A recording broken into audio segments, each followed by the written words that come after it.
Soviet union की एक B-59 submarine Caribbean sea में अमेरिका से चंद किलोमीटर दूर पानी के अंदर छुपी हुई हमला करने के लिए बिल्कुल तैयार थी। तभी यूएस नेवी को मालूम पड़ गया और इन्होंने सबमरीन को ऊपर लाने के लिए छोटे बॉम्ब्स पानी के अंदर फेंके।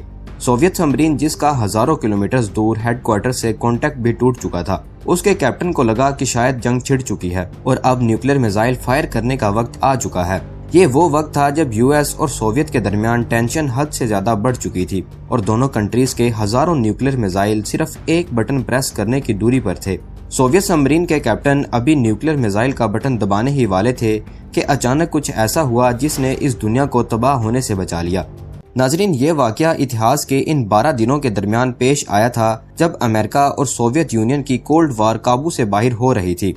हुआ कुछ यूं था कि वर्ल्ड वार 2 में पूरी दुनिया ने हिरोशिमा और नागासाकी पर न्यूक्लियर हमले के साइड इफेक्ट्स और अमेरिका की खतरनाक शक्ल भी देख ली थी। अमेरिका की पावर को अगर कोई टक्कर दे सकता था तो वो था सोवियत यूनियन, क्योंकि वर्ल्ड वार 2 के फौरन बाद सोवियत यूनियन वो दूसरी कंट्री थी जो न्यूक्लियर टेक्नोलॉजी हासिल करने में कामयाब हो चुकी थी।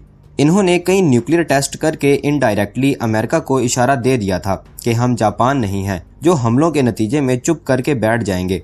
ये वो दौर था जब अमेरिका और सोवियत यूनियन के दरमियान कोल्ड वार चल रही थी।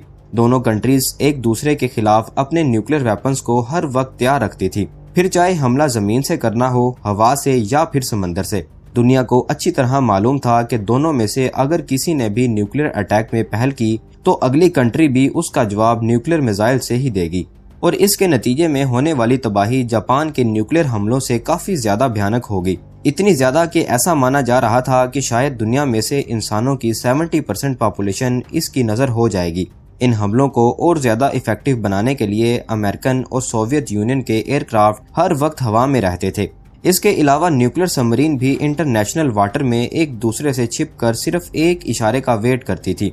इसके अलावा अमेरिका ने अपने न्यूक्लियर वेपन्स तुर्की और इटली में भी इंस्टॉल कर दिए थे, क्योंकि दोनों कंट्रीज नेटो अलायंस का हिस्सा थी और सोवियत यूनियन के बॉर्डर से बहुत करीब थी।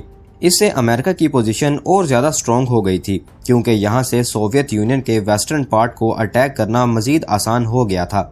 फिर जब ये खबर सोवियत यूनियन को मिली तो इन्होंने भी अपने न्यूक्लियर वेपन्स को अमेरिका के करीब इंस्टॉल करने का फैसला किया। इस काम के लिए सबसे बेस्ट स्पॉट और कोई नहीं बल्कि अमेरिका से सिर्फ 200 किलोमीटर दूर साउथ ईस्ट में वाक़िया क्यूबा आइलैंड था। उस वक्त क्यूबा में प्रो कम्युनिस्ट गवर्नमेंट थी जो अमेरिका को किसी भी सूरत हजम नहीं हो रही थी। अमेरिका की नज़र में क्यूबा सोवियत यूनियन का अलाई था, क्योंकि सोवियत यूनियन ही असल में कम्युनिज्म का गढ़ था।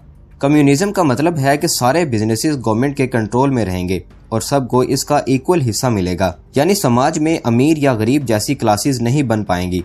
जबकि अमेरिका चाहता था कि पूरी दुनिया में कैपिटलिस्ट सिस्टम चले, एक तरह की फ्री मार्केट हो, जो चाहे बिजनेस करे और अपना प्रॉफिट जनरेट करे।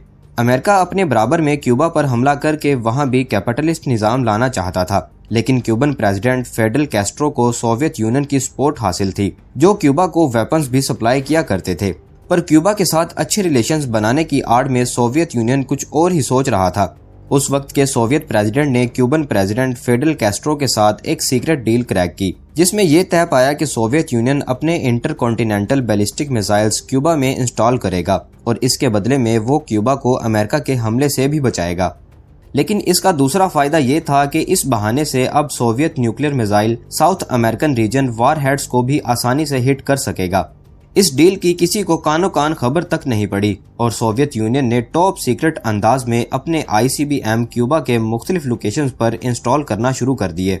पर यह खबर अफवाह बनकर पूरे अमेरिका में फैल चुकी थी। लोगों में खौफो हिरास फैल गया कि फ्लोरिडा से सिर्फ 200 किलोमीटर दूर क्यूबा में सोवियत न्यूक्लियर मिसाइल्स इंस्टॉल किए जा चुके हैं। व्हाइट हाउस ने इन तमाम खबरों की तरदीद की और 1962 के स्टेट इलेक्शंस कैंपेन के दौरान लोगों को ये यकीन दिलाया गया कि ये तमाम खबरें बेबुनियाद हैं।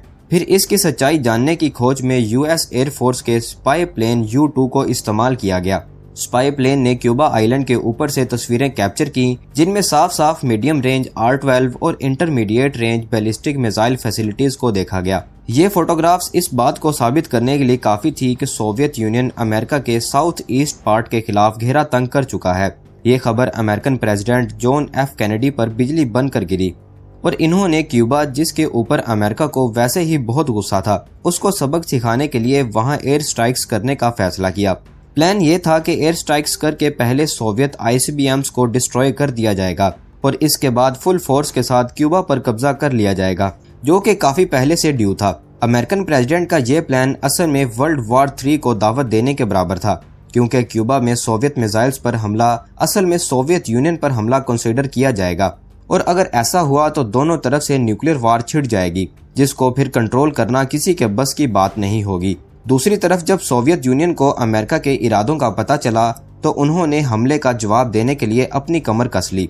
इस तैयारी में एक सोवियत B-59 न्यूक्लियर सबमरीन भी थी, जिसका जिक्र इस वीडियो की शुरुआत में किया गया था। इसको क्यूबा के करीब कैरेबियन सी की गहराई में छिपे रहने का ऑर्डर मिला था। सबमरीन के क्रू को फुल अथॉरिटी थी कि अगर जंग छिड़ जाए तो न्यूक्लियर मिसाइल फायर करने के लिए मॉस्को से परमिशन लेने की भी जरूरत नहीं है। यह सबमरीन US नेवी की नजर से छिपकर पानी की इतनी गहराई में जा चुकी थी कि इनका मॉस्को से रेडियो कांटेक्ट भी टूट चुका था। लगे हाथ US नेवी को भी सोवियत सबमरीन के कैरेबियन सी में होने का शक हो गया। इन्होंने उस लोकेशन में छोटे छोटे बॉम्ब्स फेंककर सोवियत सबमरीन को इशारा दिया कि वो ऊपर आकर अपनी आइडेंटिफिकेशन करवाएं। US नेवी की जानिब से फेंके गए ये बॉम्ब्स असल में सिग्नलिंग डेप्थ चार्जेस थे। ये एंटी सबमरीन वेपन्स होता है जो अगर उसके करीब फटे तो पूरी सबमरीन को भी तबाह कर सकता है। सोवियत B-59 के अंदर मौजूद कैप्टन, जिनका वैसे ही मॉस्को से कांटेक्ट टूट चुका था, उन्होंने समझा कि शायद जंग छिड़ चुकी है और अब न्यूक्लियर मिसाइल फायर करने का वक्त आ चुका है। बेशक क्रू को फायर करने की फुल अथॉरिटी थी, लेकिन न्यूक्लियर का बटन प्रेस करने से पहले सबमरीन में मौजूद तीनों ऑफिसर्स की रजामंदी बहुत जरूरी थी। 3 में से 2 ऑफिसर्स इस हक में थे कि न्यूक्लियर मिसाइल फायर कर देना चाहिए, जबकि एक ऑफिसर इस हमले के हक में नहीं थे। ये एग्जीक्यूटिव ऑफिसर वेजिली आर्किबव थे, जो B-59 सबमरीन के सेकंड इन कमांड भी थे, लेकिन इन्होंने बाकी दोनों ऑफिसर्स के खिलाफ जाने का फैसला किया और इसी बीच इन तीनों में बहस छिड़ गई। आर्किबव का कहना था कि न्यूक्लियर मिसाइल फायर करना बहुत रिस्की है, जबकि उनके पास जंग स्टार्ट होने की कोई कंफर्मेशन भी नहीं है। कई मिनटों तक ये बहस चलती रही और उसके बाद ये फैसला हुआ कि B-59 को सरफेस पे ले जाकर पहले मॉस्को से कांटेक्ट किया जाएगा ताकि असल सिचुएशन का अंदाजा लगाया जा सके। जिस वक्त B-59 सबमरीन में ये सारा वाकया चल रहा था, उसी वक्त इस बढ़ती हुई टेंशन को न्यूट्रलाइज करने के लिए अमेरिकन और रशियन प्रेसिडेंट की मीटिंग हुई, जिसमें यह तय पाया कि सोवियत यूनियन क्यूबा से अपने न्यूक्लियर मिसाइल वापस मंगवा लेगा, लेकिन सिर्फ इस शर्त पर कि बाद में अमेरिका क्यूबा पर कब्जा नहीं करेगा। ये तो डील थी जो पब्लिक के सामने रखी गई, लेकिन बाद में मालूम पड़ा कि अमेरिका ने चुपके से इस बात पर भी हामी भर ली थी कि वो इटली और तुर्की से भी अपने न्यूक्लियर मिसाइल्स को वापस हटा लेगा। 12 दिनों तक चलने वाली इस टेंशन को आज दुनिया क्यूबन मिसाइल क्राइसिस के नाम से जानती है। इन 12 दिनों तक टेंशन इतनी ज्यादा बढ़ चुकी थी कि दोनों कंट्रीज ने अपने न्यूक्लियर मिसाइल स्पेस तक भेज दिए थे, जिसका मतलब ये था कि अगर हम बच गए और वार स्टार्ट नहीं हुई तो इन मिसाइल्स को स्पेस में ही फाड़ दिया जाएगा, और अगर हम नहीं बचे तो ये मिसाइल सीधा अपने टारगेट पर आ गिरेंगे। लेकिन क्योंकि ये क्राइसिस अब खत्म हो चुका था तो इन न्यूक्लियर मिसाइल्स को स्पेस में ही फाड़ दिया गया। उधर B-59 सबमरीन जब कैरेबियन सी के सरफेस पर पहुंची तो उन्होंने मॉस्को से कांटेक्ट किया, जिस पर उनको वापस सोवियत यूनियन जाने का ऑर्डर दिया गया।